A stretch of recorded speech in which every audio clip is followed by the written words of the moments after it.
સ્વામિનારાયણ રે વચનામૃત ગઢડા મધ્યનું 10મું નિશ્ચયરૂપી ગર્ભના દર્શનનું સંમત 1878 શ્રાવણ વધી તૃતીયાને દિવસ સ્વામી શ્રી સહજાનંદજી મહારાજ જે ગઢડામાં છે દાદા ખાતરના દરબારમાંથી અસવાર થઈને લક્ષ્મીવાડીએ પધાર્યા હતા. પછી તે ફૂલવાડીને મધ્યે આંબાના વૃક્ષની નીચે બેઠી છે તે ઉપર ઉત્તરાદી મુખાદી કરીને વિરાજમાન હતા. કરી શકીએ એવું આંબો હતો એટલે એના સાહેબ અને ડભાણીઓ આંબો કહેવાય. ડભાણના આંબાની ગોટલી વાવી જેમાં આપણે આ પ્રકાશની લીમડા મહિલા ગઢડાનો લીમડો ખરો ને અમારા ગમરા વાવી લીમડો ચોકમાં એ ગઢડાનો પ્રસાદીનો એનાજીનો નહીં એમ આવેલા ડભાણની આંબાનો ગોટલાનો આ આંબો ગઢડાનો એ હતો. એનું લાકડું ભરાય ને ગાડીમાં જોવાય તો તમે જોયું હોય તો હા જે લાકડું પ્રસાદીનો આંબાનું રાખી મેળવી હતું દર્શન કરવા. એ ઓટે મહારાજ બેસીને આંબાએ આ વાત કરે લક્ષ્મીવાડી દાદા ખાતરના દરબારમાંથી અસવાર થઈને લક્ષ્મીવાડીએ પધાર્યા હતા. પછી તે ફૂલવાડીને મધ્યે આંબાના વૃક્ષની નીચે બેઠી છે તે ઉપર ઉત્તરાદી મુખાદી કરીને વિરાજમાન હતા. શ્રીજી મહારાજે શ્વેત વસ્ત્ર ધારણ કર્યા હતા તથા પોતાના મુખાદીને આગળ પરમહંસ તથા દેશ દેશના હરિભક્તની સભા કરાઈને બેઠી હતી. પછી શ્રીજી મહારાજ બોલ્યા છે શ્રીમદ ભાગવતમાં સાકાર બ્રહ્મનું પ્રતિપાદન છે પણ જે વાંચનારા હોય તેને જો પરમેશ્વરની ભક્તિ ન હોય તો ભગવાનનું સ્વરૂપ શ્રીમદ ભાગવતમાંથી પણ નિરાકાર સમજાય છે. અને દ્વિતીય સ્કંદમાં જ્યાં આશ્રયનું રૂપ કર્યું છે ત્યાં પણ ભગવાનનું સ્વરૂપ ભક્તિહીન હોય તેને નિરાકાર સમજાય છે.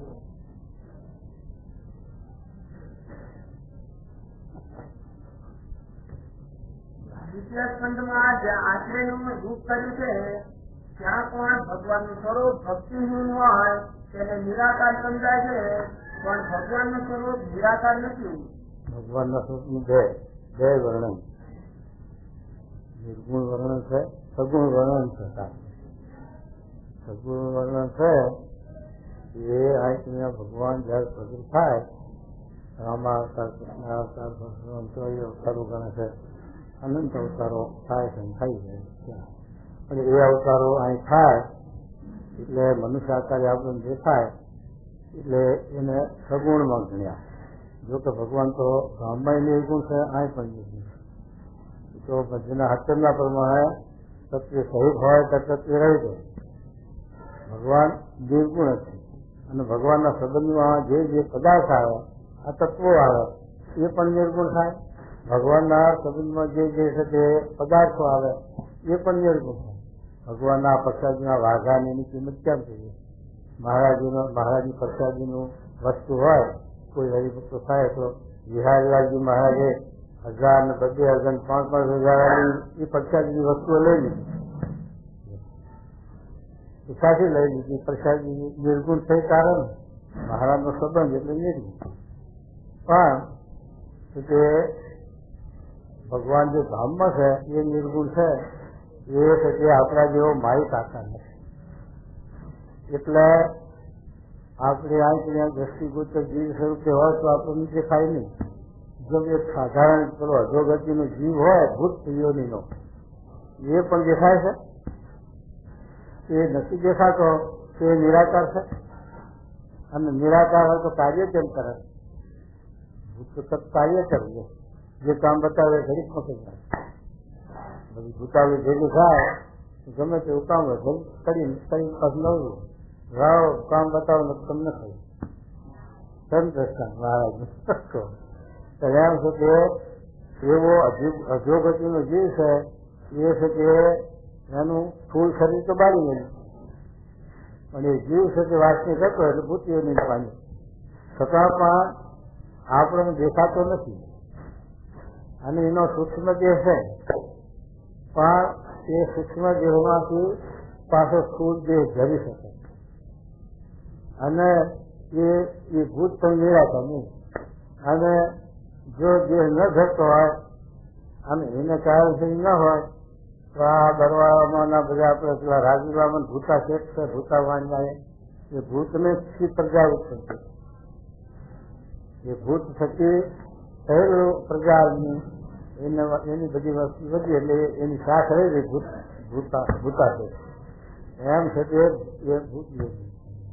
હવે એવી રીતે જો ભગવાન છે એ તો બહુ શક્તિવાન, એનામાં તો ઈશ્વરીયની નિધિ કહેવાય એટલે જગ્યો, એનામાં જેટલી ઈશ્વરીય સમજ પડતા છે એનો જ આ ઝરણા આવી. આ તમે ટેલિવિઝન વાળા કહેતા હોય કે તમે ચંદ્રના લોકમાં જનારા કહેતા હોય કે આ વૈજ્ઞાનિકો જે શોધ કરતા હોય કે જે કરતા હોય એ પણ એની પ્રેરણા, એની બુદ્ધિ છે અને એના ઘેરથી આવેલી. આ કોઈના બે શક્તિ છે નહીં. એ ભગવાનની પ્રેરણાથી, ભગવાનની આપેલી બુદ્ધિથી કાર્ય છે. તો ભગવાન છે એ તો ઈશ્વરીયના સિદ્ધિઓના નિધિ છે. એટલે ભગવાન નિર્ગુણ સ્વરૂપે છે.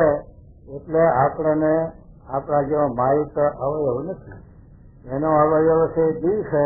એટલે જેમ હાથરનું નારિયેળ અથવા હાથરનું પૂતળું બનાવે છે ને એમાં કઈ હાડકા નાખવા, કાબરું નાખવું, લોહી નાખવું, 5 ભૂત હોય છે. 5 ભૂત ના હોય એમાં. હાથરના પૂતળામાં 5 ભૂત ના હોય, એક જ હોય હાથર. હાથર પગે હાથર માથું હાથર. એમ ભગવાનનું સ્વરૂપ છે એ બધું ચૈતન્ય છે. એટલે એના આવરણ નહીં, ભગવાનના ભક્તના આવરણ નથી. ભગવાનને તો ક્યાં જીવન, પણ ભગવાનના ભક્તને આવરણ નથી. નરસિંહ મહેતા નતો ભગવાન જેલમાં પૂરે બહાર બહાર નીકળ્યા. અને એવા મહારાજના વખતમાં પેલા ભક્તોની વાત કરે, પેલા પટેલ છોકરાને ત્યાગી થવું તું નતા થવા જતા. અર્જુન ભગત કે અજાત ભગત શું નામ છે? તો પછી ધર્મ પૂરા બહાર નીકળી જાય તો તાળા મારે તો એના આવરણ છે. તો ભગવાનને કેમ આવરણ હોય? એ ભગવાનને આવી રીતે ભગવાનના વેદની અંદર ભગવાનનું મહિમા બહુ કીધો.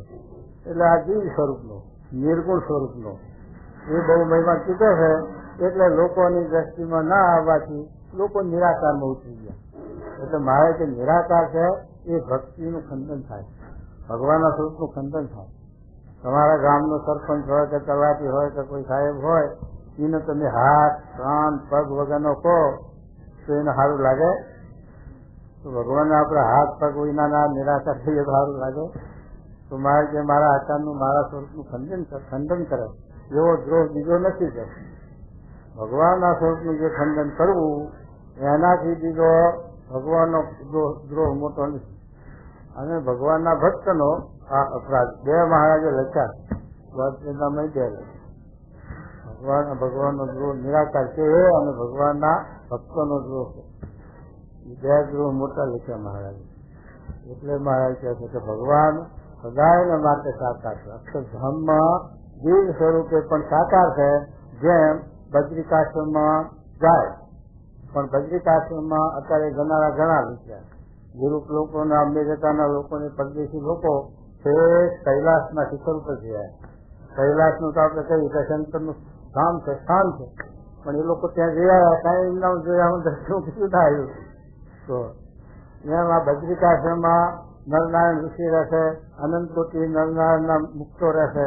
હવે ત્યાં જો આપણા ગુજાવા બેઠા હોય સ્કૂલ તો એ પૂછ્યા વગર મેળે એવા છે, પણ એ સૂક્ષ્મ જેવી, દિવ્ય જેવી અંતરિયા રહેતા તમને ના દેખાય. ભગવાનની કૃપા હોય તો દેખાય, ભગવાન થયા કરે તો દેખાય. ભૂત તમને વળગ્યું હોય તો ભૂત હોય તો આ બધા ના દેખાય. તમને વળે તમે દેખો, જો ભૂત તમે કહો જો ભૂત, પણ આ બધા કે ક્યાં છે ખોટું, આમ તો ગપ્પો મારો તમને દેખાશે. એમ ભગવાન છે એ નિર્ગુણ છે, દિવ્ય છે, સર્વવ્યાપક છે, અંતર્યામી છે. જે એમ ના હોય તો પહેલાથી સાંભળામાં નીકળી કરે મારા વિશ્વના સાંભળામાં તો નથી રૂપ દેખાડે. પેલા ગજેન્દ્ર હાથી સરોવરના કાંઠે પેલા જોડે પકડ્યા હતા, હાથીને પકડ્યો. એ હાથી પૂર્વનો ભક્ત હતો, રાજા, એટલે એને એ જ્ઞાન નથી વિદ્યા. એ ભગવાનનો પોકાર કરે એની ભાષામાં. હાથી બોલે તો હાથી પોકાર કરે આપણે સમજવું કે આ જનાવર ભગવાનને બોલાવતું હશે, પણ એ એની ભાષા, ભગવાન તો બધાની ભાષા સમજે ને, જીવ પ્રાણીની ભાષા સમજે, ભગવાન તો આ ઝાડની ભાષા સમજે. તો એ ભગવાનને એ હાથીની આવતા સાંભળીને હરિ અવતાર આવીને કર્યું.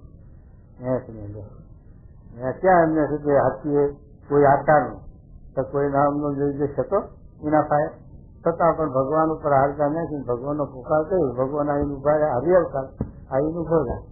એવી રીતે ઘણા ઠેકાણે ભગવાન આવી રીતે પ્રગટ થાય છે અને પોકાર કરે છે અને દેખાતા ના હોય, અને પછી એને દ્રષ્ટિગોચર થાય. જયારે અર્જુનને વિશ્વરૂપ દેખાડી ત્યારે બધા ઉભા થાય, એ કોઈ જોયું, એક અર્જુને જ જોયું, ત્યારે બીજે કેમ ના જોયું? સ્થૂલ અર્જુન તો સ્થૂલ દેખાતું, મૂર્તિમાન આવું દેખાતું, બીજાને કેમ ના દેખાતું? પણ અર્જુનને સ્થૂલ ને મૂર્તિમાન દેખાતું, પણ બીજાની દ્રષ્ટિમાં નતું આવતું. એટલે એ સ્વરૂપ દિવ્ય છે. સ્વરૂપ ધર્યું તો આપણે ના દેખી શકીએ, એ દિવ્ય સ્વરૂપ. એમ ભગવાનનું દિવ્ય સ્વરૂપનું નિરૂપણ વેદની અંદર આવે. વેદ છે મહિમાનો ગ્રંથ. મહિમા એ વેદમાંથી આવે, હાચમનો એ ગ્રંથ. એટલે ભગવાનમાં એમાં નિર્ગુણપણાનું વર્ણન વધારે હોય, એની શ્રુતિઓ વધારે હોય. એટલે જે આ ભણનારા વેદાંતિઓ એ બધા નિરાકારમાં ઉતરે. ભગવાન નિરાકાર છે એમ નિરાકાર જો ભગવાનના નામનો, આકારનો, નાકનો એ નિર્દેશ નથી. આપણા જીવનો છે, વિચાર કરો. આપણો જીવ છે, આત્મા છે, એ આત્માને આ દેહના સ્વરૂપનું નિર્માણ છે. આજ આવું રૂપ છે, કાલે અહીંથી નીકળી બીજે છે બીજું રૂપ. એટલા જન્મ થયા એટલા રૂપ ના થા, એટલા નામ ના થા, એટલે નાદ નથી ને એટલા ગામ ના થા. એમાં પછી જીવનું તમે કેવું સ્વરૂપ નક્કી કરો તો પછી ભગવાનનું તમે કેવી રીતે નક્કી કરી શકો? એટલે નિરાકારમાં તમે ઉતરી જાઓ. માટે મહારાજ કહે છે કે નિરાકાર નથી, ભગવાન સદાય સાકાર છે. એટલે આવો દિલ સાકાર, અને દિલમાંથી ભગવાન કૃપા કરે દરેક ના ઉપર કે આ જ્ઞાની ને અજ્ઞાની બધા મને દેખો. ત્યારે ભગવાન પછી આપણા જેવા થાય, શું જે ધારણ કરી પણ તે નિર્ગુણ. એટલા માટે મહારાજામાં સમજાવે કે ભગવાનને કોઈ દિવસ કોઈ શાસ્ત્ર એવું વાંચવામાં આવે, સાંભળવામાં આવે, અથવા કોઈ સંન્યાસી મહાત્માઓ કે કોઈ નિરાકારવાદી એની વાત સાંભળવામાં આવે, પણ એ વાત આપણે જીવમાં ઉતારવી નહીં, કાને ધરવી. અને આપણને જો સમજાય નહીં તેમ કે બોલવું કે આપણને આ વાત સમજાતી નથી, પણ ભગવાન તો સદા સાચા છે, નિશ્ચિત એવો ડરતા નિશ્ચિત પાકો જીવમાં. એટલે પાકો નિશ્ચય હોય તો સમજાય ના સમજાય એ વાત. કારણ કે ભણેલા બધા સ્તુતિઓ વાળા એ બધા શાસ્ત્રમાંથી એ બોલે, આપણને કઈ ખબર ના હોય, આપણે ભણ્યા નથી, આપણે એને સમજીએ નહીં, પછી એને શું એના સામે આપણે શાસ્ત્ર શું કરીએ? એટલે પછી આપણે પછી મૂકું રહેવું પડે. તો એ વખતે આપણે ગાંઠ હિરની ગાંઠ વાવી, કારણ કે હિરની ગાંઠ વાવી તેલનો ટીપો મેળો એટલે ગાંઠ ઉકલે નહીં. એમ આપણે જે આ નીતિ ભગવાનનો કર્યો હોય એમાં પછી કોઈ દિવસ કોઈની વાતે કરીને કોઈ શાસ્ત્ર કરીને આપણને છે કે એનું ખંડન ના થાય. અને ખંડન ના થાય એ જ ઉપાસના છે. ચાલીનું વચનાવત બોલે છે કે ઉપાસનામાં ભક્તિમાં શું છે? મારે કે ઉપાસના સાકાર નિડરતા અને ભક્તિ નવધા શ્રવણમ કીર્તનમ સુમરમ, એ નવધા ભક્તિ એ ભક્તિ અને આ ઉપાસના. હવે ઉપાસનાનો જ ભંગ છે. જો નિરાકાર અમે ગયો તો પછી ઉપાસના ગઈ તો છે કે ભગવાનની ભક્તિ ક્યાંથી થાય, એના ગુણે ક્યાંથી આવે? એટલા માટે મહારાજ આ વાત આપણને જજ કરાવે કે ભગવાનને કોઈ દિવસ નિરાકાર સમજવા નહીં. ભગવાનના આકાર છે પણ દિવ્ય છે. ભગવાનના આકારનો કોઈ નિર્ણય કરી શકે એવું નથી. એટલે પછી આપણે નિરાકાર કહીએ છીએ. નિરાકારમાં ઉતરી જાય છે. શું કે ભગવાન પછી સ્થાવર જંગમ સૃષ્ટિ થાય છે. આ ભગવાન સર્વોપરી પુરુષોત્તમ નારાયણ એક જ અનંત કોટી બ્રહ્માંડના કરતા હતા. એ પરમાત્મા પછી કારણ કાર્ય સારું ગમે તેવા રૂપે પ્રગટ થાય પછી એ રૂપમાં આપણે બંધાઈએ.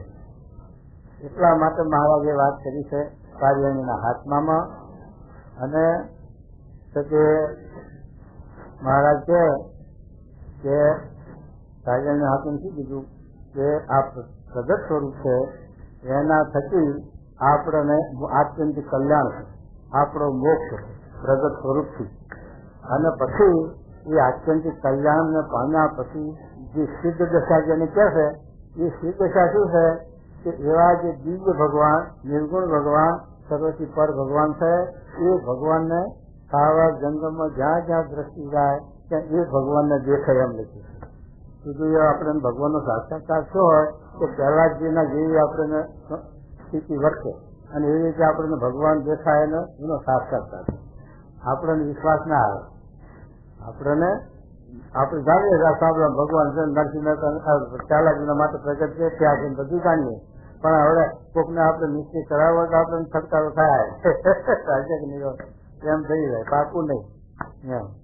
એટલે શંકા પેલું દસ્તા નતું આવ્યું પેલા ફોલ્સ ઉતરવા નદીમાં ના એટલે ફોલ ઉતરવા સારું ચલો બાંધી પુલ દોરી બાંધી એના ઉપર માણસ હાલ્યો હોય જેટલે પાણીનો સ્પોર્ટ જો પડે તો ભૂક્કા અને પાછો કઈ સાયકલ લઈને ગયો, વજન લઈને ગયો, આવું બધું જોયું પછી હાલો તમે કહી દઉં હું તમને હામાં કાંઠે પકડું.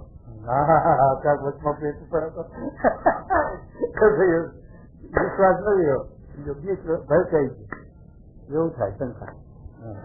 એટલે લગતા થઈએ આખરી, નિષ્ઠા થઈએ આખરી, એ આત્મબળ ગમે શું હોય તો ફસી જાય.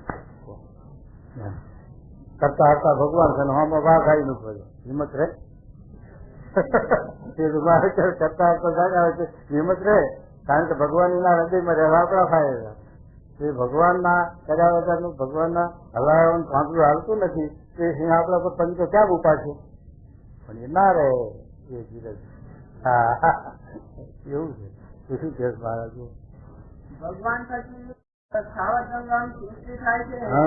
જો ભગવાન નિરાકાર હોય તો તે થકી સાકાર સૃષ્ટિ કેમ થાય? આ માણસ આ બધું બનાવ્યું છે, માણસ સાકાર થતા બની છે ને એમાંથી અનંત કોટી બ્રહ્માંડનું સર્જન કર્યું ભગવાને, અણુમાંથી લેવું કર્યો. એ કરનારો પછી નિરાકાર કેમ કહી શકાય ને? નિરાકારમાં કરતા પણ ક્યાંથી આવે? અને ભગવાન કરતા આપણે કહીએ છીએ, ભગવાનને આપણે કરતા કહીએ છીએ અને નિરાકાર કહીએ તો આપણી સમજણ ખોટી પડી. માટે કરતા છે અને સૌ જોતા હવા એવું સ્થિતિમાં લખ્યું મહારાજે. તો જોતા હવા તો આંખ વગર કેવી રીતે જોતા હોય? અને આંખ હોય એકલો જ જોવો હોય છે, શરીર નહીં હોય દીધું એમ. માટે ભગવાન સદાય સાચા છે. જેમ આકાશ નિરાકાર છે તો તે થકી જેવા પૃથ્વી થકી ઘટાદીપ આકાર થાય છે તેવા થતા નથી. તેમ બ્રહ્માજી જે સૃષ્ટિ તે સાકાર છે તો તેના કરનારા જે પરમેશ્વર તે પણ સાકાર જ છે. એ પણ સાકાર જ છે. મહારાજ બે વાત લખી છેલ્લાના શક્તિમાં માથું કરી છે.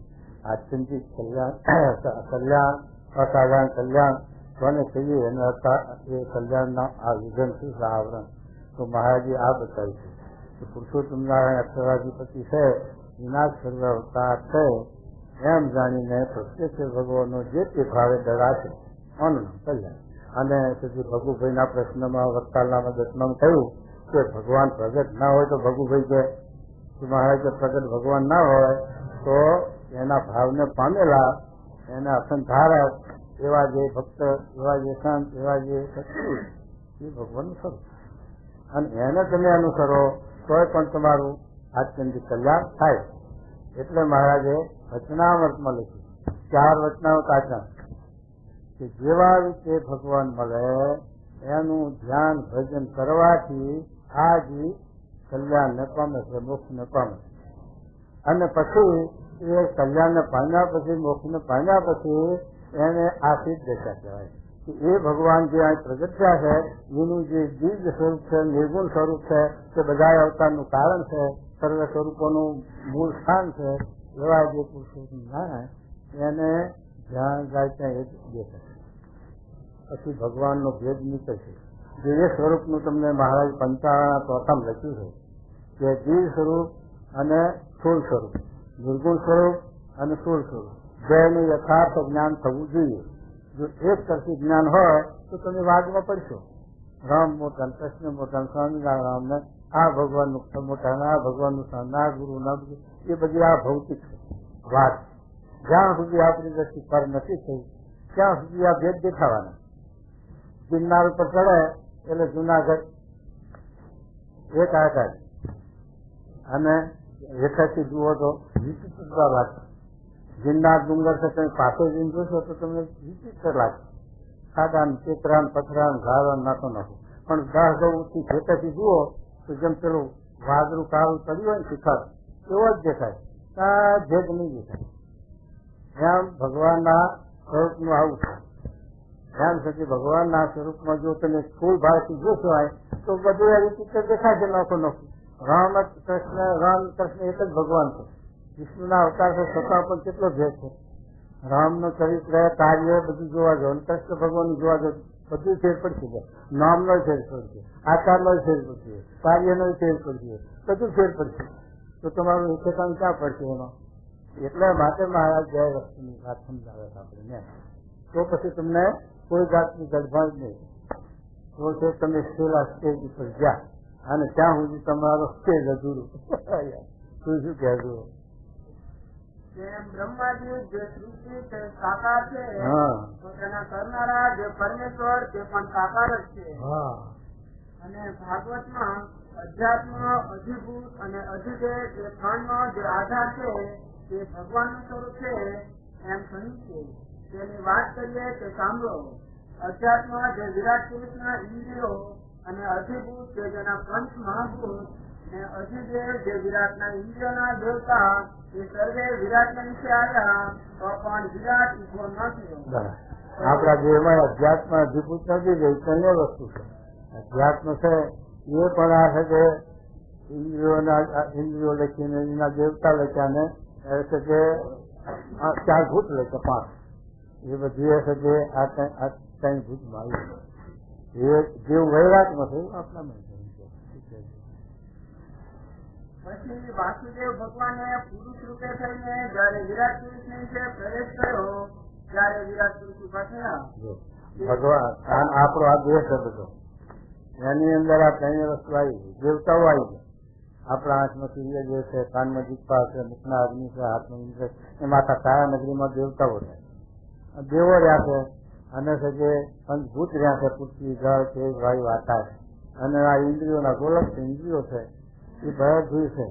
છતાં પણ જો છે કે વાસુદેવનો એટલે ભગવાનનો પ્રવેશ ન થયો હોય ઉઠવા સામર્થ નથી. એમ વૈરાટની વાત છે કે વૈરાટમાં બધું હતું.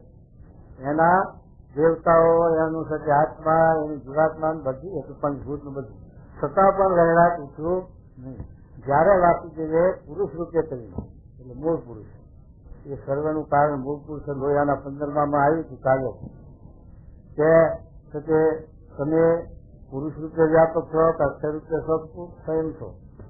એમ મહારાજને પ્રશ્ન કર્યો ત્યારે મહારાજે કહ્યું કે પુરુષ રૂપે હું વ્યાપક છું, પણ એ મારી દ્રષ્ટિથી છે એટલે હું જ છું એમ તમારે સમજવું કે મારું જ વ્યાપક છું એમ સમજવું, એમ કીધું મહારાજે. એટલે વચનાવતમાં મહારાજ લખ્યું કે પર સર્વથી પર કોણ છે? પુરુષ. પુરુષથી પર કોઈ નથી. એટલે આ ચેતની 14 દેવતામાં પણ પુરુષથી પર એક મૂળ અક્ષર, અને એ અક્ષરથી પરતું છે. આ 3 વસ્તુ વચનાવતમાં લખી મહારાજ કે પર થકી પર અને તેથી પરતું છે. એમ 3 વસ્તુ લખી. એટલે મહારાજે અજાણ્યું નથી રાખ્યું, વાત કોઈ અવિદ્વાન નથી રાખ્યું. વચનામાં નિરાકાર સમજવું તો સમજાય એવું લખી છે. નિર્ગુણ સગો અસગે સાકારપણે જો ઉપાસના કરે છે તો સાકારના ભાવનો પામે છે, નિરાકારપણે ઉપાસના કરે છે ભ્રમ સુસુખનું મેન થાય. ભ્રમ સુસુખ એટલે શું કે પછી નોખું પડવાનો સંભવ નહીં, એટલે શું સુખી બીજું શું ભગવાનના ઈશ્વરીનું સામર્થ્ય પ્રતાપનું નથી પામતું. પામવાનું ક્યાં કરે? પણ નદીનું પાણી સમુદ્રમાં ભરી ગયું પછી નોખું પાડવાનું ક્યાં છે? એમ એટલે નિરાકાર. હવે નિરાકાર છે વેદાંત. હવે એને જો શુદ્ધ વેદાંત લખી પડે. નિરાકાર જાણીને જે ઉપાસના કરે છે એ સત્ય ભ્રમથી લીન થાય છે, જન્મ મનથી રહિત થાય છે. એ ભ્રમ સુસુપ્તિ છે. હવે એને મહારાજ એટલે શું કે ભગવાનને નિરાકાર જાણનારા છે તે અનંત સુધી ગર્ભમાંથી કાઢી શકાય. આનો અહીં તો મહારાજ આવું છે કે એટલી પ્રાપ્તિ નથી. તો એ શું છે એનું શુષ્ક વેદાંત છે અને આ શુદ્ધ વેદાંત. શુદ્ધ વેદાંત ની અંદર બે છે, ઉપાસના છે અને આજ્ઞા. વેદની મર્યાદા પાડવાની અને બ્રહ્મની ઉપાસના કરવાની, તો જ એ બ્રહ્મરૂપ થાય ને બ્રહ્મ બળ એટલે શું થાય. અને પેલું જે શુષ્ક વેદાંત છે એ તો આત્મા સૂક્ષ્મમાં બ્રહ્મ, આત્મા બ્રહ્મ. પછી એને ઉપાસના ન રહી અને કોઈની આજ્ઞા ન રહી. એટલે એમાં હશે કે અધોગતિ એમ. તો શું કહેવાય ભગવાન વિરાટ પુરુષના જે અધ્યાત્મ, અધિભૂત અને અધિદેવ તેની વિશે સદાત્મકપણે કરીને વર્તે છે. જે સ્વરૂપે તો વિરાટ શક્તિ ન્યારા છે અને તેને આશ્રય કરવા યોગ્ય સ્વરૂપ કહ્યું છે. અને જેમ અગ્નિ છે તે પ્રકાશ સ્વરૂપે તો અરૂપ છે અને અગ્નિ પોતે તો મૂર્તિમાન છે. બધા દેવતાઓ છે આપણા વાયુ દેવ છે, જળ દેવ છે, અગ્નિ દેવ છે, એ દેવલોકમાં પોતે મૂર્તિમાન છે અને એના કાર્ય રૂપે છે કે આ વ્યાપક. જેમ છે કે સૂર્યનારાયણ છે, આખી દુનિયામાં એનું અજવાળું સૂર્યનારાયણનું પૃથ્વી છે, પણ છે કે સૂર્યમૂર્તિમાન દેવતા છે. એમ છે કે ભગવાન પણ આવ્યું છે એનું ઈશ્વરીય આનંદ કોટી બ્રહ્માંડમાં વ્યાપક છે અને ઈશ્વરીય કરીને જ્યાં જેવું રૂપ દેખાડવું કરે એવું જેવું કાર્ય કરવું ઘટે એવું કરે, બધું કરે, પણ પોતે ત્યાં બેઠા છે.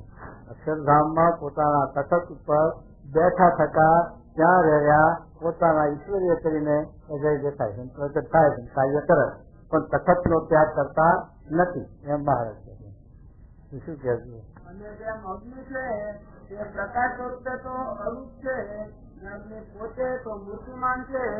કે જયારે અગ્નિને અજીર્ણ થયો હતો ત્યારે મૂર્તિમાન અગ્નિ શ્રી કૃષ્ણ ભગવાન અર્જુન પાસે આવ્યો હતો.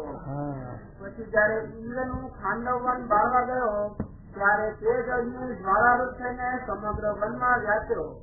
તેમજ પુરુષોત્તમ ભગવાન છે તે બ્રહ્મરૂપ, જે પોતાની અંતર્યામી શક્તિ તેને કરીને સર્વને છે વ્યાપક છે, જે મૂર્તિમાન થતા સર્વથી જુદા છે. અને બ્રહ્મ છે તે તો પુરુષોત્તમ ભગવાનની કિરણ છે. બ્રહ્મ છે એટલે કિરણ છે. શું જેમ રાજા હોય અને રાજાની કિરણ શું કહેવાય? જીવાન. જીવાન છે એ રાજાનો હાથ છે અને રાજા કે જીવાન બધું રાજનું તંત્ર ચલાવે છે. એમ છે એ બ્રહ્મ છે એ ભગવાનની કિરણ છે એટલે ભગવાનનું છે તે ધામ છે, ભગવાનની શક્તિ છે, ભગવાનનું સ્વરૂપ છે, ભગવાનની સેવા મૂર્તિમાન રહે છે. એ બધા વિશેષણો આચાર્ય મહારાજે કે સેવામાં મૂર્તિમાન છે, આનંદ કોટી બ્રહ્માના ધારી પણ રહ્યા છે અને સર્વ અંતર્યામી સર્વના આત્મા પણ સર્વના સાક્ષી પણ જીવ માત્રમાં રહ્યા છે. એ બધું ભગવાન એનું વ્યાપક પણ બતાવે છે. શું કહેજો? અને બ્રહ્મ છે તે તો પુરુષોત્તમ ભગવાનની કિરણ છે અને પોતે ભગવાન તો સદા સાકાર મૂર્તિ છે. માટે જેને કલ્યાણ નહીં થયું તેને તો ભગવાનને મૂર્તિમાન સમજીને તેનો આશ્રય દ્રઢ રાખવો. અને વાત પણ એવી કરવી છે કોઈને ભગવાનનો આશ્રિત હોય તો તે કરે નહીં. ભગવાનનો આશરો હોય એ કરે એટલે શું? આ નિરાકાર વાળાને સુલભ પડે છે. નિરાકાર વાળાને કઈ કરવાનું નહીં, થઈ વિશ્વ બગલમાં મારી ગામો ગામ ફરી ખાવાનું અને કાંઈ સેવા કે કઈ ભીડો કે કાંઈ ન મળે એટલે સરળ પડે. એટલે મારે કે એમાં જીવ ભરી જાય જલ્દી. અને આ જીરા ભક્તિ થતો, જીરા ભક્તિ છે મનનો, દેહનો, વચનનો, બધી વાતે ભીડો, ધનનો ભીડો એટલે આ જીરા ભક્તિ છે. એની જીરા ભક્તિ નહીં એટલે એમાં વધારે શકે મારે કે ભળી જવાય, એમાં સુધી જોડી જવાય. એટલા માટે મારે કે પોતાના નીતિનો સમજાવો કે આપણે મુંબઈમાં પેલા ગોવિંદ રોજ આવ્યા હતા ને, એને ભગવાનનો સ્વામીનો આશરો થયો, સત્સંગ થયો, બધું છે. પણ જો આપણને એ વાત સમજાવતા ના આવડી તો એનો નિશ્ચય હતો એ કર્યું. સ્વામીનો જે મહિમા હતો, સ્વામીનો જે ગુણ હતો નીકળી ગયો. સાચી કે આપણે બહાર કે આ વાત એ આવે છે કે નિશ્ચયથી ગર્ભનો પાક ન થાય એવી વાત કરી. એ વાત એક તો આ નિરાકારની વાત કરે અને એક તો મહારાજ લખ્યું વચનામાં કે જેવા રૂપે ભગવાન મળે એનું ધ્યાન ભજન કરવું. હવે છે તે વડતાલના 10માં લખ્યું ભગુભાઈ નો પ્રશ્ન કે મહારાજ આ જીવનું કલ્યાણ તો કે મહારાજ રાજા રૂપનો સાધુ ભગવાન અવતાર થાય એનો આશરો કરે તો એનું કલ્યાણ. તો મહારાજ ભગવાન ના હોય તો એના બરાબર સાધુ બતાવ્યા. મૂર્તિ પછી બતાવી 3જા નંબર હો. કારણ કે મૂર્તિ જ્ઞાન આપતી નથી, મૂર્તિ તો દર્શન દે છે અને આપણને સંસ્કાર આપે અને આપણી સદબુદ્ધિ આપણને આપે તો એમનું સ્વરૂપ ઓળખાય પ્રગટ. પણ મહારાજ એ વચનામાં લખ્યું કે ભગવાન ના હોય તો સત્પુરુષ. એ સત્પુરુષનો આપણને સંબંધ થયો આશરો છો તો મહારાજે સારંગપુરના 10માં લખ્યું કે એવા સંતનું દર્શન થયું એમ જાણવું કે મને સાક્ષાત્કાર ભગવાનનું દર્શન થયું એમ માનવું. એમ મહારાજે પોતે નિર્દેશ આપ્યો. હવે એ છે કે ભગવાનનો આપણે છે કે દરેકને સમજાવવા જઈશું તો નહીં સમજે. માટે છે કે મહારાજે એક છે કે ભગવાનના નિશ્ચય જે કર્યો હોય એ પાછું મૂળ શીખાયું તો માટે છે કે સાથે સાથે જેમ જેમ મહિમા સમજાતો જાય તમારા વિશે હેત થાય, તમારા વિશે વિશ્વાસ આવે એમ છતાં તમે જે જો વાત સમજાવો તો એનાથી સમજો અને એના હાથે આગળ આવી જાય. અને શું તમે સીધું સમજાવવા જાઓ તો નહીં સમજી શકે. કારણ કે એને હજુ કાચક છે ને સંસ્કારની, એટલે વાત સમજવી બહુ જરૂર છે. એટલે મારે નિશ્ચયનો પાપ ન થાય નિશ્ચયનો એવી વાત કરવી કે જેને કરીને ઉઠતો થશે એને ઝટકા થાય નિશ્ચયમાં અને પાકું થતું જાય. એટલે એવી વાત કરવી. પછી એના હાથે એ છે કે મહિમા ગાવા મંડી પડે, ગુણ ગાવા મંડી પડે, તમારે કહેવું નહીં પડે થશે એમ શું કહેજો. અને જેમ સ્ત્રીના ઉદરમાં ગર્ભ હોય પછી તેમાંથી પુત્રરૂપ ફળ ઉદય થાય છે જય ગુરુપદ. ભગવાનના સ્વરૂપનો નિશ્ચય રૂપ ગર્ભ હોય અને ભગવાનનું જે અક્ષરધામ તે રૂપ ફળની પ્રાપ્તિ થાય છે. અક્ષરધામ કહેવાય કે ભગવાનના નિશ્ચય ભગવાનના સ્વરૂપનું સંબંધ થાય ત્યારે એના સંબંધે અક્ષરધામમાં જવાય છે એવું ગીતામાં અને વેદ રસમાં મહારાજે પણ લખ્યું. પોતાના હું મારા સંબંધે હું મારા ધામને પમાડીશ પણ અહીંયા તમારું કોઈ સાધન છે નહીં. માટે એવો ઉપાય કરવો જેને કરીને એ ગર્ભને વિઘ્ન ન થાય. અને બીજાને પણ એવી વાત કરવી જેને કરીને ભગવાનના નિશ્ચયરૂપ ગર્ભનો પાસ ન થાય એવી વાત કરવી. પછી શ્રીજી મહારાજ વાડી થકી દાદા ઠાકરના દરબારમાં પધાર્યા અને ઉગમને દ્વાર ઉરડાની આશ્ચર્ય ઢોલિયા ઉપર વિરાજમાન થયા. આટલી વાત ત્યાં વાળી કરી અને હવે આવ્યા દરબારમાં અને પોતાના મુખારની આગળ પરમહંસ તથા દેશ દેશના હરિભક્તની સભા કરાઈને બેઠી હતી. પછી શ્રીજી મહારાજે નાના નાના પરમહંસને બોલાવીને પરસ્પર ચર્ચા કરાવી. પછી અચિંતાનંદ સ્વામીએ પ્રશ્ન પૂછ્યું કે જ્ઞાન, વૈરાગ્ય અને ભક્તિ એ 3 વિશે ભગવાનના સ્વરૂપમાં પ્રીતિ થયાનું વિશેષ કારણ કોણ છે? આ 3 વસ્તુ બતાવી. આત્મનિષ્ઠા, વૈરાગ અને ભક્તિ. આ 3 બતાવી.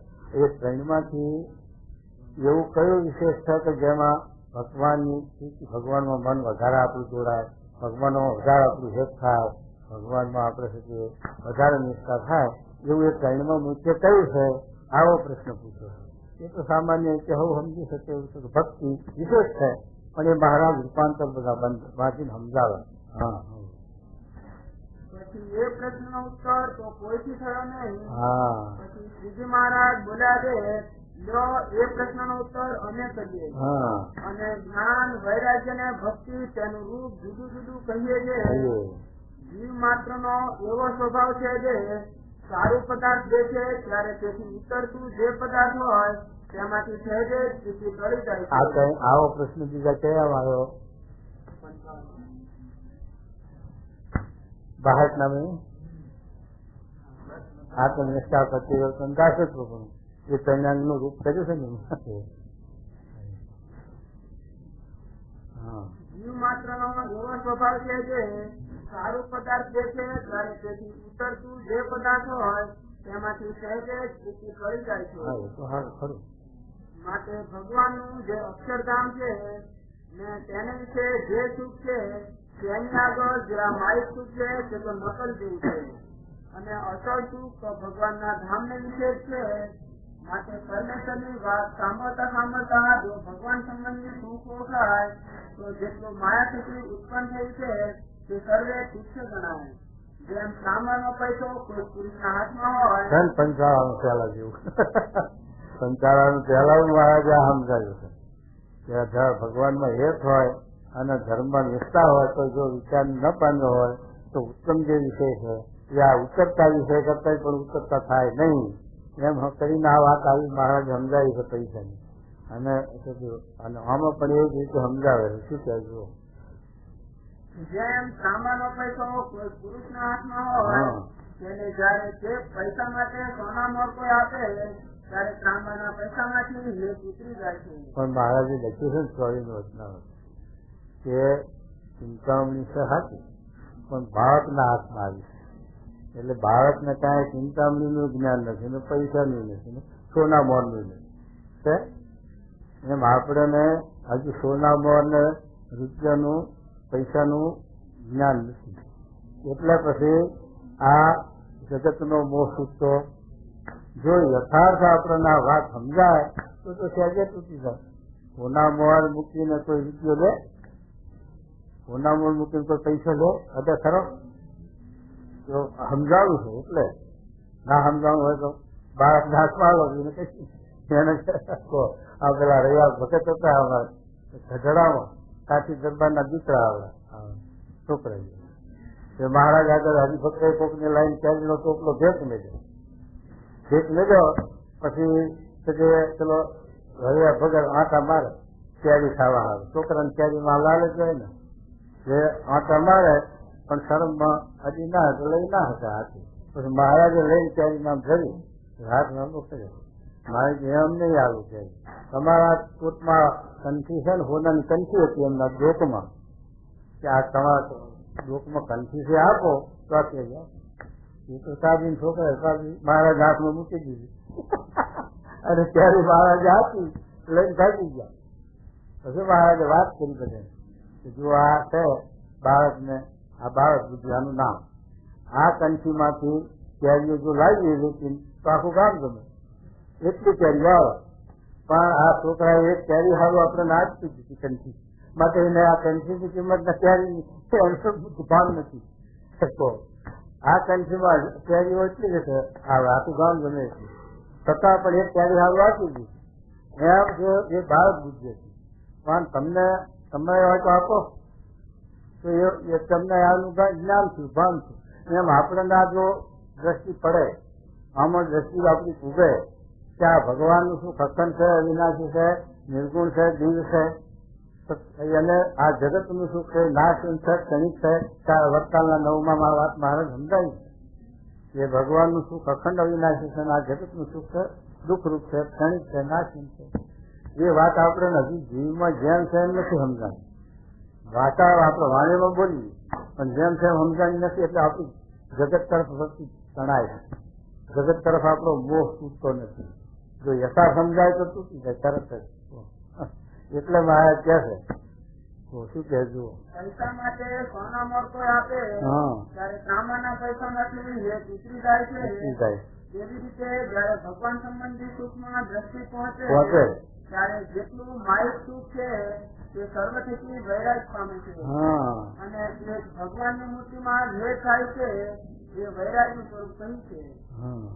હવે જ્ઞાનનું સ્વરૂપ કહીએ છીએ કે જ્ઞાન નિરૂપણ વિશે 2 શાસ્ત્ર છે. આ શેનું સ્વરૂપ કીધું? વૈરાગનું.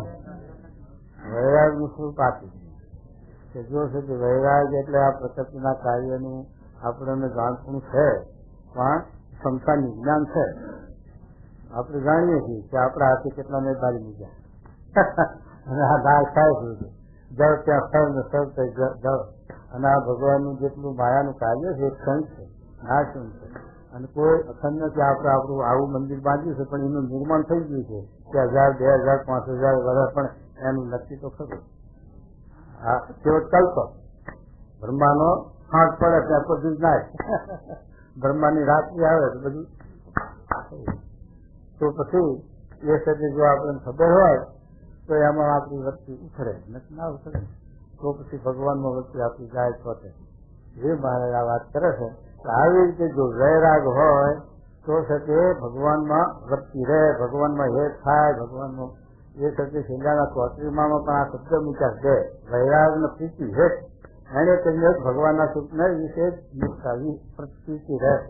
અને ત્રીજો કોઈ ઉપાય છે તે નિયમ બતાવ્યો મહારાજે, પણ આ વૈરાગ નું રૂપ આ મહારાજ સમજાવે છે કે પ્રકૃતિના કાર્યમાંથી આસક્તિ કરવી એ વૈરાગ. શું કહે જો હવે જ્ઞાન ની વાત કરે. હવે જ્ઞાન નું સ્વરૂપ કહીએ છીએ કે જ્ઞાન નિરૂપણ વિશે 2 શાસ્ત્ર છે, એક સાંખ્ય શાસ્ત્ર અને બીજું યોગ શાસ્ત્ર. તેમાં સાંખ્ય શાસ્ત્ર નો મત એ છે કે જેમ આકાશ જે તે પૃથ્વી, જળ, તેજ, વાયુ તેમાં વ્યાપક છે અને આકાશ વિના એક અણુ પણ ક્યાંય ખાલી નથી, તો પણ પૃથ્વી આદિના જે વિકાર તે આકાશને અડતા જ નથી. તેમ પુરુષોત્તમ ભગવાન છે તેને આકાશને પેટે માઇક વિકાર કોઈ અડતો જ નથી. એ વાર્તા કૃષ્ણ કાપની ઉપનિષદમાં કહી છે કે જયારે દુર્વાસા ઋષિ વૃંદાવન વિશે આવ્યા ત્યારે શ્રી કૃષ્ણ ભગવાને ગોપીઓને કહ્યું કે દુર્વાસા ભૂખ્યા છે, માટે સર્વે ખાવા લઈને જાઓ. પછી ગોપીઓએ પૂછ્યું છે આડા યમુનાજી છે તે કેમ ઉતરાશે? ત્યારે શ્રી કૃષ્ણ ભગવાને કહ્યું છે યમુનાજીને તમે એમ કહેજો કે શ્રી કૃષ્ણ સદા બ્રહ્મચારી હોય તો માર્ગ દેજો. પછી ગોપીઓ હસતી હસતી યમુનાજીને કાંઠે શું કરવા હસતી હસતી શાંતિથી તમારા જગા રમે છે, રાસ કરે છે, લીલાઓ કરે છે, બધું કરે છે, અને વળી પાછા નૈષ્ઠિક બ્રહ્મચારી કેમ ના? એટલે હવું આવે ના આવે એટલે હસતી જમનાજી કે છે, પણ જમનાજી ભાગ આપે આવે પછી વિશ્વાસ આવે ને પછી જ્યાં આમાં પાસે. હા પછી ગોપીઓ હસતી હસતી યમુનાજીને કાંઠે જઈને એમ કહ્યું ત્યારે યમુનાજીએ તત્કાળ માર્ગ દીધો. પછી ગોપીઓએ ઋષિને જમાડતા તે ઋષિ સર્વનાથા જમી રહ્યા. પછી ગોપીઓએ કહ્યું છે અને ઘેર કેમ કરીને જઈએ? આડા યમુનાજી છે. ત્યારે તે ઋષિએ પૂછ્યું છે આડા ત્યારે કેમ કરીને આવ્યા હતા? પછી ગોપીઓએ કહ્યું છે શ્રી કૃષ્ણે એમ કહ્યું હતું કે અમે સદા બાળ બ્રહ્મચારી હોઈએ તો યમુનાજીને કહેજો જે માર્ગ દેજો. પછી યમુનાજીએ માર્ગ દીધો તે તમારી પાસે આવે છે. કેટલા વર્ષના હતા કૃષ્ણ ભગવાન? કેટલી વર્ષના હતા? કોઈને નહીં ખબર.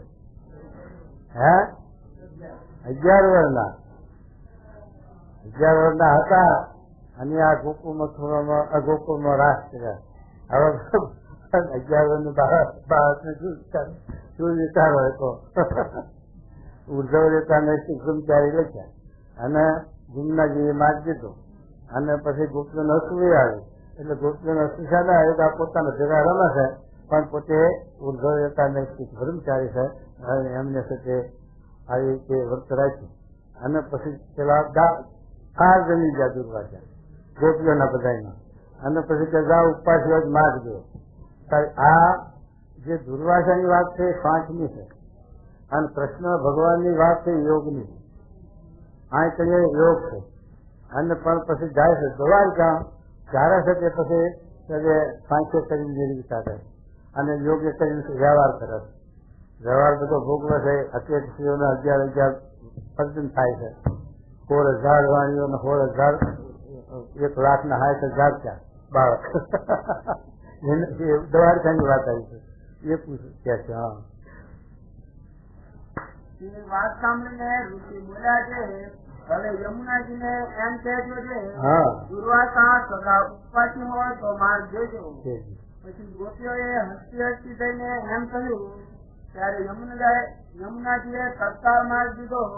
ત્યારે ગોપીઓ સર્વે એ 2 વાર જઈને અતિશય આશ્ચર્ય પામી અને હસવું કે આ દુર્વાસા બધું ખાઈ ગયા આપણું અને ત્યારે ઉપવાસી થઈ ગયો. કેમનું મનાય કેમનું સમજાય?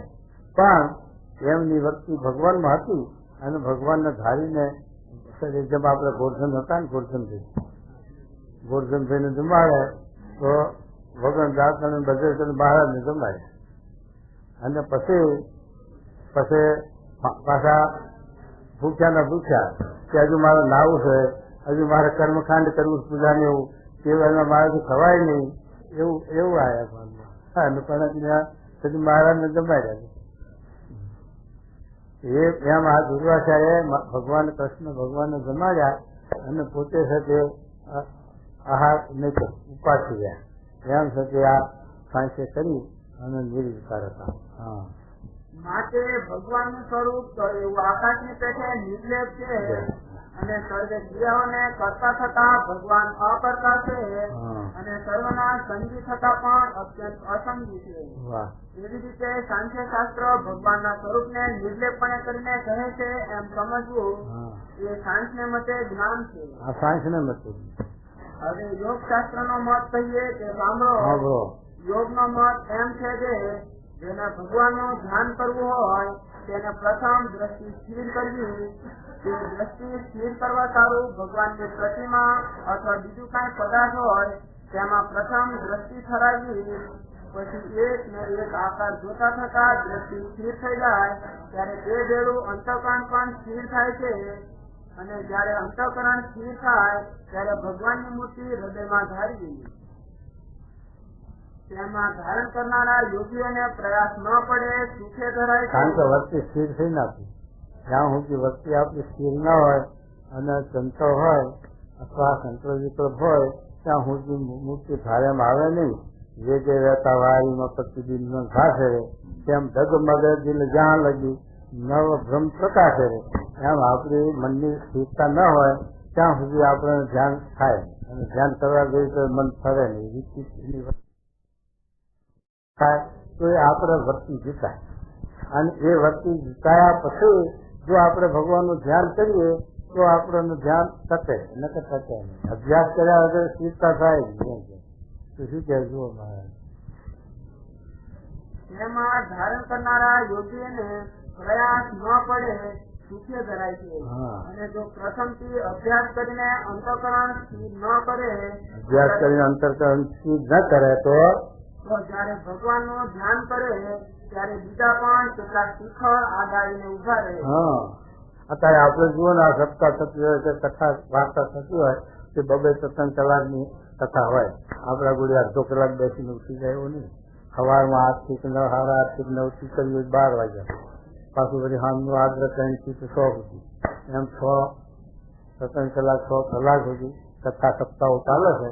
ત્યારે કેટલાક ને સ્થિરતા કરેલી હોય, આસન જીત્યા હોય 1 કલાકથી બે કે કથા પૂરી થાય ત્યાં. અને કેટલાક હોય કે બેસી ના હતા શું કે એને પ્રેક્ટિસ નથી કરી, આસન જીત્યું નથી એટલે આગળ પાછા પહાડ ઉઠવું જવું થઈ જાય અને સુધી ઠેકાણું ના રહે. અને કેટલાક બેસી કે આસન જીત્યું હોય એમ છે કે આપણે આ ઘડીક બેસી ગયો કથામાં કલાકે તો એ સુધી હક ન થાય. ઘડીકમાં કોઈ પાણી પીવા ઉઠે, કોઈ ઘડીકમાં બાથરૂમમાં જવા ઉઠે, એમ આગું પાછું થઈ જાય તો કલાકમાં શું થાય છે.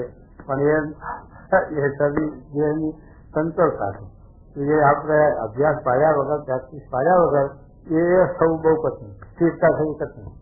એક ધારે અમારા અર્જુન હતા ને અમદાવાદ, આપણે અર્જુન હતા એ સપ્તમ બે સપ્તમ બે તો આથી બપોર સુધી એક જ ધારે આમ કલાકની બેહી એમ સુધી મેં આ તો નજરે જોઈ જવાનું બેહી રહે ભલે આધા પાછા કરે ને આમ બેહી રહે એ જેથી જ કલાક.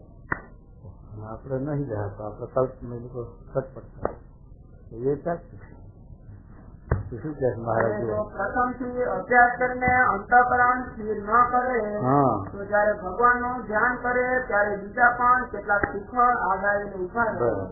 માટે યોગ શાસ્ત્ર નું એ સિદ્ધાંત છે કે પ્રથમ અભ્યાસ કરીને વૃત્તિ સ્થિર કરવી ને પછી ભગવાન સંગાથે જોડવી. એમ જાણવું એ યોગ શાસ્ત્ર સંબંધી જ્ઞાન છે. એવી રીતે એ બે શાસ્ત્ર ને મતે કરીને જે સમજણ કરવી, જે સમજણ દ્રઢ કરવી. ભગતજી મારા તાકાત કરતા ને મારા ફેરવે મારા ઘર મારા ફેરવે કોઈ પણ તાકાત કરે ત્યારે આમ મટકું ના આવે. અને આપણે એક માળા કરો છો મટકું આવી ગયું કારણ કે આપણે પ્રેક્ટિસ નથી કરી અને એમને પ્રેક્ટિસ કરી તો 5-10 માણસ હોય તો એ આમ નીકળે નહીં. અને આપણે જોવા જઈએ કામ આમ થઈ ગયું આપણે કરવા દીધું સાચી કે આપણે એ જેટલું આપણે છે તે પ્રેક્ટિસ કરીએ અને જેટલો ધાર પાડીએ એટલું બંધાય શરીરનું. શરીરને તો જેવો ધાર પડી એવો મહારાજ આહાર ને નિંદા, વધારે એટલું વજન, ઘટાડે એટલું ઘટે એમ લખ્યું. એ ઘટાડવાની પ્રેક્ટિસ આપણે કરી હોય તો ઘટે, અને વધારવાની પ્રેક્ટિસ તો છે જ. વધારવાની તો પ્રેક્ટિસ છે જ, એમાં તો કરવી પડે એવી નથી. અરે એવી રીતે એ બે શાસ્ત્રને મતે કરીને જે સમજણ ગ્રહણ કરવી તેનું નામ જ્ઞાન છે. હવે જ્ઞાન નજારા એક જ છે, કારણ કે સાયન્સ આવ્યું એટલે વ્યારાગ આવી જ ગયો છે. સાયન્સમાં વ્યારાગ છે એટલે જ્ઞાન અને સાયન્સ નું રૂપાંતર જોવા જતું નહીં કરશે. હવે ભક્તિની રીત તો એમ છે કે જયારે સમુદ્ર મંથન કર્યું ત્યારે સમુદ્ર માંથી લક્ષ્મીજી નીકળ્યા. આ ભક્તિની વાત મુદ્દાની મહારાજ તાઈણી નું રૂપ બાંધે છે, પણ પછી એમાં સંતો શંકા કરે છે મહારાજ તમે આ તાઈણી નું રૂપ કર્યું એ તો દરેક એક રૂપ સમજાયું, પણ આમાં તાઈણીમાંથી વિશેષ એ તો કઈ સમજાય આવી નહીં. પછી મહારાજ પાછી પડે. શું કે છે એમાં? જયારે સમુદ્ર મંથન કર્યું ત્યારે સમુદ્ર માંથી લક્ષ્મીજી નીકળ્યા. પછી લક્ષ્મીજી હાથમાં વરમાળા લઈને વિચાર કર્યો કે વરવા યોગ્ય કોણ છે તેને હું ભરું. પછી જ્યાં તપાસીને જોયું ત્યાં તો જેમાં રૂપ તેમાં રૂરા ગુણ નહીં, ને જેમાં કઈ ગુણ તેમાં રૂપ નહીં. એવી રીતે ઘણા વિશે મોટા મોટા કલંક દીઠા. પછી દેવતા માત્ર તથા દૈત્ય માત્ર તેને કલંકના ભર્યા દેખીને સર્વે ગુણે કરીને સંપૂર્ણ અને સર્વ દોષે રહી ને સર્વ સુખના નિધાન એવા એક ભગવાનને દીઠા. ત્યારે લક્ષ્મીજીને ભગવાનને વિશે દ્રઢ ભક્તિ થઈ. પછી અતિ પ્રેમે કરીને ભગવાનને વરમાળા પહેરાવી ને ભગવાનને ભર્યા. આ ભક્તિ. હવે આપણે વરમાળા લીધી, આપણે કોને પહેરાવી કોને પહેરાવી એનો નિર્ણય આપણે કરવાનો છો. જેમ લક્ષ્મીજીએ ત્રણ લોકમાં ફર્યા અને લક્ષ્મીજી પ્રગટ થયા કે મારા વરમાળા પહેરાવી, કોને પહેરાવી? તો સુરપુર એટલે દેવલોકમાં જોયું તોય પણ બધા કોઈમાં ગુણ, કોઈનો રૂપ, કોઈમાં સર્વ ગુણે સંપન્ન ન દીઠા. સર્વ ગુણે સંપન્ન તે નારાયણ ભગવાનને દીઠા એટલે વરમાળા આરોપી આ ભક્તિ. એમ મુક્તાનંદ સ્વામીએ વરમાળા દીધી કે આ વરમાળા મારે કોને પહેરાવી? એવા પુરુષ ભગવાન હોય એમ. તો એ ફર્યા બધે વાંકાનેર ને ધામ વિવાહ બધાઈ ગયા, પણ ત્યાં અંતર થયું તારે વરમાળા પહેરાવી રામાનંદ સ્વામી પહેરાવી. ગુરુ એવા હતા, મારા ભગવાન જેવા જ હતા પુરુષ, પણ એ કહેવાનું શું કે એ મુમુક્ષ હતા, એ ખપ એ આ વિજ્ઞાન સ્વામી એ વરમાળા લઈને ફર્યા. ત્યાં 593 છે અને બીજા સંતો દાસ પંક્તિ લાય છે એટલે 1015 મહારાજના સંતો. હવે એમાં આ વરમાળા મારે કોને પહેરાવી? બધાએ જોયું, શાસ્ત્રીઓ જોયા, પુરાણીઓ જોયા, બધા સંતો વિદ્વાનો શાસ્ત્રીઓ પુરાણીઓ બધું જોયું, પણ છે કે વરમાળા જઈને ક્યાં આરોપી? શાસ્ત્રી મહારાજમાં કે આ ગુણાતીત પુરુષ છે ભગતજી મહારાજમાં. ભગતજી મહારાજ છે એ છે કે ગુણાતીત પુરુષ છે અને સર્વ ગુણે સંપન્ન છે. બીજા બે જે કોઈ વિદ્વાન હતા, ભણેલા હતા, નંદ સાધુમાના કેટલાક હતા, તો આ વિજ્ઞાન સ્વામીએ અને પાછા ગોરધન કોઠારીના પગે લાગ્યા. ગોરધન કોઠારી તો 2000 સાધુ એને પગે લાગ્યું. એવું વર્તન એમનું. ગોરધન કોઠારીનું વર્તન ત્યાગીના જેવું શકે, જેવા ત્યાગીના વર્તી શકે એવું છે કે ગોરધન કોઠારી વર્ત. અને એ છે કે વાણિયા અને ત્રણ આચાર્ય એમના હાથ નીચે બદલી ગયા એવા કોઠારી. હવે એમના હાથ બદલી ગયા એટલે આ સત્પુરુષ ગોતવા નીકળ્યા કે આ સત્સંગમાં અને શાસ્ત્રોમાં વચનામૃત લખ્યું છે કે આવા ગુણાતીત પુરુષ હોય, ધર્મ જ્ઞાન ગાળા ભક્તિ એકાંતિક સત્પુરુષ હોય તો આ જીવનો મોક્ષ થાય, કલ્યાણ થાય. જેવા પુરુષ અત્યારે હશે કે નહીં હોય એમ જાણીને પોતે આખા સત્સંગમાં જોતે અને ફર્યા બધે જોયું. જોતો જોતો જયારે છે તે ભગતજી મહારાજનો જોગ થયો અને બેઠા ભગતજી મહારાજનો સમાગમ કરવા. ત્યારે વિજ્ઞાન ગોરધન કોઠારી નીકળ્યા અને બોલ્યા કે ભગત રાજી ભગતને કહેતો કે ભગત તમે બધા બાબુલાને સમજાવો, એટલે એવા ભોળાને સમજાવો, પણ આ મારા ભક્તિદાન સમજાવો તો સાચા તમે કે તારે કે તમે ઠપકો ના દો તો સમજાવી દઉં કે ઠપકો નહીં દઉં એમાં સત્સંગ કરે એમ ઠપકો શું કરવા દઈએ? ત્યાં છે કે વાત એવી કરી અને એવું પોતે છે કે વિજ્ઞાન સ્વામીનો નીચે એવો થઈ ગયો કે એકાંતિક ભક્ત હતા અને મહારાજનું સ્વરૂપ અને ગુણાતીત ભાવને પામેલા માટે છે કે એમના વચને સત્સંગી એકાંતિક થયા અને દીક્ષા પણ એમના વચને ભગતજી મહારાજ વચને લીધી અને આ સત્સંગ થઈ ગયું એ વિજ્ઞાન સ્વામી એનું નામ વરમાળા લીધી કહેવાય. આ સત્સંગમાં કોણ એવું મુખ્ય ભાગી મુક્તાનંદ સ્વામી, વિજ્ઞાન સ્વામી, એના જેવું કલ્યાણના ખપવાળો કોણ કેટલા નીકળે તો વરમાળા સત્સંગમાં ફરવા નીકળે તો મારે કોને પહેરાવ્યું? જો હવે નીકળે ફરવા ગોતવા નીકળે તો હાથ આવે તો મળે. માતા ખાતરને નીકળ્યા એનો ભાગ કે ભગવાન ગોતવા તો એને ભગવાન જત્યા અને મળ્યા તો એ છે કે આવી રીતે મારે કહે છે કે આવી રીતે જે છે કે વરમાળા આરોપથી પ્રગટ સ્વરૂપ ઓળખીને એનું નામ જ ભક્તિ. પરોક્ષ ભક્તિ તો હવે કરે છે. પરોક્ષ ભક્ત રે પામે નહીં પ્રાપ્તિ રે. એ નિષ્કુળાનંદ સ્વામીએ શબ્દો લખ્યા છે કે પરોક્ષ ભક્ત પ્રાપ્તિ પામે નહીં, પ્રગટ નહીં ભજી ભજી પાર પામ્યા ઘણા જીદ ગણતા કપી વૃંદ કોટી. 1860 વાંદરોનું ઉદ્ધાર થઈ ગયો. રામચંદ્રજી ભગવાનના કામમાં આવ્યા, ઉપયોગમાં આવ્યા. એનું નામ ભક્તિ લખી. ન તો પરોક્ષ તો હવે ભક્તિ મારા ગમતા રહે. એ તો આખો ભગત ક્યાં છે કે મારા ચોરી છે જપમાં નાતા ગયા તો આખા ના આવ્યું બ્રહ્મ જ્ઞાન તો એવી મારા તો બહુ ગમતા પરોક્ષ ભક્તિ સૌ કરે છે. પણ આ છે કે વરમાળા આવે પછી એની ભક્તિ કરવી એ મુદ્દાની વાત. અને ભક્તિમાં પાછું બીજું થોડું સમજાવે છે. શું કહેવું? માટે એવા કલ્યાણકારી ગુણને જે જાણવા ને પરમેશ્વરનો દ્રઢ આશ્રય કરવો એનું જ નામ ભક્તિ છે. પરમેશ્વરનો દ્રઢ આશ્રય કરવો અને આવી રીતે ભગવાનને ઓળખીને વરમાળા પહેરાવી એનું નામ જ ભક્તિ, એનું નામ જ મોક્ષ, એનું નામ જ કલ્યાણ. તે વિના કલ્યાણ પરોક્ષ તો શું કહેવું? સાંભળીને મુક્તાનંદ સ્વામીએ શ્રીજી મહારાજને પૂછ્યું છે, હે મહારાજ, જ્ઞાન, વૈરાગ્ય અને ભક્તિ એને વિશે પરમેશ્વરને પ્રીતિ થવાનું તેને વિશે હજી દૈવત આવ્યું કે સમજાણું નહીં? એ ના સમજો મહારાજ. તમે ત્રણ વાત કરી, વૈરાગની વાત કરી, આત્મનિષ્ઠાની વાત કરી, જ્ઞાનની અને આ ભક્તિની વાત કરી, પણ બધા એનું રૂપાંતર કરી બાજુ. પણ વિશેષતા કોનામાં આવી? ભગવાનનો હેત થવામાં. એ ના સમજાયું માટે એ કહો. એટલે મહારાજ એ પછી વાત ઉપાડે, પછી મહારાજ એ વાત સમજાવે છે એમ.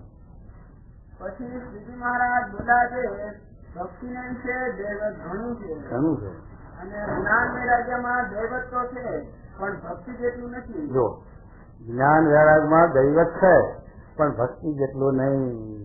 ભક્તિ છે તે પેલા નિષ્કાંત નથી. ભક્તિ સૌ કહે ભક્તિમાં બહુ ભેદ છે. પ્રગટ પ્રભુના વચન પાળે એથી કયો મોટો ભેદ ભક્તિ છે? એ ભગવાનની સ્વરૂપ ઓળખાણું પછી એની આજ્ઞા પાળવી, એની અનુવર્તી પાળવી એ ભક્તિ છે. મનધારી તો હવ કરે છે, દુનિયા બધી કરે છે, પણ પોતાનું મનધારી મૂકીને એની આજ્ઞામાં એની અનુવર્તીમાં જે ભટકવું એનું નામ ભક્તિ એમ છે. એમાં પાછા બે વાત છે. ભેદ થયું છે કે એમ ધારો કે આપણે પ્રગટ ભગવાન કે સત્પુરુષ સત્તારી છે, સ્વામી પ્રમુખ સ્વામી છે, આપણે આજ્ઞા કરી જાઓ આ કારખાનું કરો, જાઓ આ છે તે કામ તમારે કરવું, હાથું કોઠાર હાથું, આ કોઠાર હાથું, આ મજૂરો ઉપર કારખાના ઉપર કામ દેખરેખ રાખી, આ બધી આજ્ઞા છે પ્રગટની છે. પણ એની સાથે સાથે ભગવાનની આજ્ઞા પણ છે. 5 વર્તમાન છે એ ભગવાનની આજ્ઞા છે અને એની આજ્ઞા છે કે એ દર ફેરે જેટલા ફેરે આપણને આ કાર્ય શું છે એટલા ફેરે એ વાત કરવા ન દે, પણ એ વાત ભેગી સમજવાની છે. કારણ કે કારખાનાઓ આપણે મૂક્યા એ આપણે એની આજ્ઞા પાડીને રહ્યા, પણ એમાં આપણા એકાંતિક ધર્મ ખોટ આવતો હોય, બૈરા મજૂર હોય એના સાથે બોલવા ચાલવાનો પ્રસંગ આવે. આપણો એકાંતિક ધર્મ જાય ત્યાં આપણી ભક્તિ જાય. પૈસાનો વ્યવહાર હોય, આ કોઠા ભંડાર અને પૈસાનો વ્યવહાર હોય, પૈસામાં આપણું મન લોભાયું તો આજ્ઞા તો આપણે પાડી છે, સેવા કરીએ છીએ, પણ પૈસામાં મન લોભાવું એટલે આપણી આ સાથે ખોટાય ભક્તિમાં. એટલે એ મહારાજની પંચવર્તમાનની આજ્ઞા પાડીને આ ભક્તિ કરવી એ પાછો એ સિદ્ધાંત ભેગો છે, નકર તો ખોટા વખત. વિશે દૈવત ઘણું છે અને જ્ઞાન વૈરાગ્યમાં દૈવત તો છે પણ ભક્તિ જેટલું નથી નહીં. અને ભક્તિ તો અતિ દુર્લભ છે. તે ભક્તિવાળાના લક્ષણ આવા હોય છે કે જો સાંભળો, જયારે જીવના કલ્યાણને અર્થે ભગવાન મનુષ્ય જેવી મૂર્તિ ધરીને પૃથ્વીને વિશે વિચરે છે ત્યારે ભગવાનના કેટલાક ચરિત્ર તો દિવ્ય હોય ને કેટલાક ચરિત્ર તો માહિત જેવા હોય કે જયારે ભગવાને કૃષ્ણ અવતાર ધાર્યો ત્યારે દેવકી વસુદેવને ચતુર્ભુજ દર્શન દીધું એ દિવ્ય ચરિત્ર. તથા ગોવર્ધન તોડ્યો એ પણ દિવ્ય ચરિત્ર. તથા કાળીય નાગને કાઢીને યમુનાજીનું જળ નિર્વિષ કર્યું એ પણ દિવ્ય ચરિત્ર. તથા બ્રહ્માનો મોહ નિવારણ કર્યો તથા અક્રૂરજીને યમુનાના જળને વિશે દર્શન દીધું તથા મન હસ્તી કંસાદી દુષ્ટને મારીને સર્વ યાદવનું કષ્ટ નિવારણ કર્યું તેમજ રામાવતારને વિશે ધનુષ્ય બાંધ્યું તથા રાવણાદી દુષ્ટને મારીને સર્વ દેવતાનું કષ્ટ નિવારણ કર્યું ઇત્યાદિ જે પરાક્રમ તે ભગવાનના દિવ્ય ચરિત્ર કહેવાય. અને સીતાહરણ થયું ત્યારે રઘુનાથજી રોતા રોતા ઝેલા જેવા થઈ ગયા મનુષ્ય ચરિત્ર આવ્યું ભગવાન. તથા કૃષ્ણ અવતારમાં કાળયોગની આગળ ભાગ્યા એ જે મનુષ્ય ચરિત્ર આવ્યું. કાળની આગળ ભાગ્યા નથી. એ કાળ એવો નતો, એનું મોત નતું ભગવાન હાથે. અને જો ભગવાન હાથે એનું મોત થાય તો એનો ઉદ્ધાર મોક્ષ થાય. પણ એનો પેલો મુચુકુંદ હતો ભોયરામાં ગુફામાં પર્વતની, ત્યાં કન્યા એના વરદાન હતું કે નિંદ્રા માગી હતી. ઇન્દ્રાસન બદલે નિંદ્રાસન થઈ ગયું, તે સુઈ ગયો. પણ એ પછી વરદાન એટલું માગી લીધું કે મને કોઈ ઊંઘમાંથી જગાડે અને એની મારી 4 આંખો ભેગી થાય તો બળી જાય. એટલે મુચુકુંદ કાળ એવનનું મોત એ મુચુકુંદ ના થાય હતું. એટલે કૃષ્ણ ભગવાન આગળ ભાગ્યા એટલે પેલો વાંચ્યો. એટલે ભગવાન સીધા મુચુકુંદ હૂતો તો ત્યાં ગયા ગુફામાં. અને પછી એને ભગવાન છેબુ મારી જગાડતી અને આગળ જતા ગયા. અને પેલો કાળ એવન આવ્યો, મારો કૃષ્ણ ક્યાં ઊંઘી ગયો આવી છે એમ કરી જગાડવા જાય, 4 આંખો ભેગી થઈ બળી ગયો. નાશ થયો એનો કાળેવનનો. પછી કૃષ્ણ ભગવાન થી પાછા નીકળી નાખ્યા. પણ કહેવાનું શું કે આવી રીતે કાળેવનના આગળ ભાગ્યા એમ. હા, પછી શું કહેવું? કૃષ્ણ અવતારમાં કાળયવનની આગળ ભાગ્યા તથા જરાસંધની આગળ હાર્યા ને પોતાની રાજધાની જે મથુરા તેને ત્યજીને સમુદ્રના બેટમાં જઈ વસ્યા. ઇત્યાદિ જે ભગવાનના ચરિત્ર તે પ્રાકૃત જેવા જણાય છે. માટે દિવ્ય ચરિત્ર હોય તેમાં તો પાપી હોય તેને પણ દિવ્યપણું જણાય. પણ જયારે ભગવાન પ્રાકૃત ચરિત્ર કરે તેને વિશે પણ જેને દિવ્યપણું જણાય ત્યારે તે પરમેશ્વરનો ભક્ત સાચો. એ સાચો ભક્ત એમ છે. ભક્તિ એમની સાચી. આગળ પેલા છે ને જેમ છે કે આપડે આ દિલિયામાં છે કે સત્યાગ્રહ હરિજનો નો છે કે આપડે ચાલતો હતો ને વિદ્યાર્થીઓનો એમાં ત્યાં કન્યા એક હરિભક્ત હતા, એના 2 દીકરાને મારી નાખ્યા. પેલા છે કે હરિજનો ને એવા હોય. પછી લોકો શું કહે કે આ પ્રમુખ સ્વામીના કીર્તન, પ્રમુખ સ્વામી આ ભક્તાજી સેવા કેમ મારી નાખ્યા? પણ શ્રીજી મહારાજ ભગવાન છે, પુરુષોત્તમ નારાયણ છે, ભેગા હતા તો મેઘ પરમાં મૂળજીને મારી નાખી. કેમ ભગવાનની રક્ષા ન કરી? તો ભગવાન શ્રીજી મહારાજ ખોટા જતો. અને શ્રીજી મહારાજ આગળ જતા હતા ઘોડા ઉપર, અને પેલા મોરજીને માર્યો ગામના લોકોએ બારો કર્યો. પછી આંખમાં જીવ રાખી દે તો મહારાજ પછી પેલા જતા રહ્યા પાછા. અને પછી મહારાજ પાછો ઘોડું વાળી પાછા આવીને પેલા દર્શન દીધા અને ગામમાં લઈ ગયા. અને પણ છતે આ એક નિર્માણ છે. હવે મહારાજ ભગવાન ભેગા હતા તો એની રક્ષા નથી કરવી તો ન કરી. અને એ પ્રમાણે એનું કાળ છે, એ પ્રમાણે ભગવાનને થવા જેવું છે. માટે એ ભગવાનમાં ખોટ નથી. આમ જો આ પ્રમુખ સ્વામી લોકો વાત કરતા હતા ને કે ત્યાં નેરોબીમાં પ્લેન જઈને પાછું કેમ આવ્યું, એટલે ભાઈ પાછું ત્યાંના લોકોને મંજૂરી લેવામાં પેલા નીતા અમલદારની સહી લીધે ને ઉપલો અમલદાર આખો પાછો સહી નહીં આવ્યો અને એવું કઈ કશે નિમિત્તે પાછા જતી લેજો. શું કરવું? પણ એ તો ભગવાન એ બધું ભગવાનનું ઈશ્વરીય કાર્ય છે. દેવ ચરિત્ર મનુષ્ય રીતે એમાં જો આપણને શંકા થાય તો પછી આપણું કલ્યાણ ક્યાં છે અને આપણા એમનો મહિમા ક્યાં છે તો શું કહેજો. માટે દિવ્ય ચરિત્ર હોય તેમાં તો પાછી હોય તેને પણ દિવ્ય પણ જણાય, પણ જયારે ભગવાન પ્રાકૃત ચરિત્ર કરે ને તેને વિશે પણ જેને દિવ્ય પણ જણાય ત્યારે તે પરમેશ્વર નો ભક્ત સાચો. અને ભગવાને ગીતામાં કહ્યું છે કે કર્મ તમે દિવ્ય દેવમ યોવેતી તત્વત તત્વા દેહમ પુનર્જન્મ નૈતિ મામેતી શોધન. અર્જુન ને કહે કૃષ્ણ ભગવાન કહે તું મારા જન્મ જેમાં જીવ કર્મ વશ થઈને જન્મ કરે છે. કર્મ ફળદાતા ભગવાન છે એના કર્મ પ્રમાણે એને દેહ ધરાવે તે આ જીવ છે બીજા બધા એ બધા કર્મ વશ થઈને 84 દેહ ધરે છે. અને આ હું જે જન્મ ધરું છું એ સ્વતંત્ર. હું ભગવાનના ભક્તના કલ્યાણ અર્થે ભગવાનના ભક્તની રક્ષા કરવા, એમના મનોરથ પૂરા કરવા અને ધર્મનું સ્થાપન કરવા, અધર્મનો નાશ કરવા સારું હું જન્મ ધરું છું. એટલે મારા જન્મ અને હું આ જે કર્મ કરું છું એ ભગવાનના ભક્તની રક્ષા માટે. તો મારા જન્મનો કર્મ આવી તે જીવ છે. મારા બીજા જીવના પછી મારો જન્મ ને કર્મ મારા એ માહિત નથી. માટે જો એમ મને માયા પર સમજે તો એ માયા પર થઈ જાય અને એનો મોક્ષ થઈ જાય. શ્લોકનો એમ અર્થ છે કે હે અર્જુન મારા જન્મ અને કર્મ તે દિવ્ય છે. એ શ્લોકમાં એવું લખ્યું અને પેલું લખ્યું ને કે તમને પામ્યા ને દૈવી દશા ગુણ મહિમ માયા દુરુત્યા એ ગીતાનો શ્લોક દુઃખે કરીને ન કરાવી જે મારી માયા એ મને પામે કરી જાય છે તો આપણે ભગવાનનો પામ્યા છીએ છતાં પણ કેમ સંકલ્પ વિકલ્પ રૂપી માયા આ દુઃખ દે છે. તો એ મહારાજે પણ આ સમજાય છે કે જે મને જો માયા પર સમજ્યા છે અને મને છે કે નિર્દોષ સમજ્યા છે તો એ નિર્દોષ થઈ ગયા.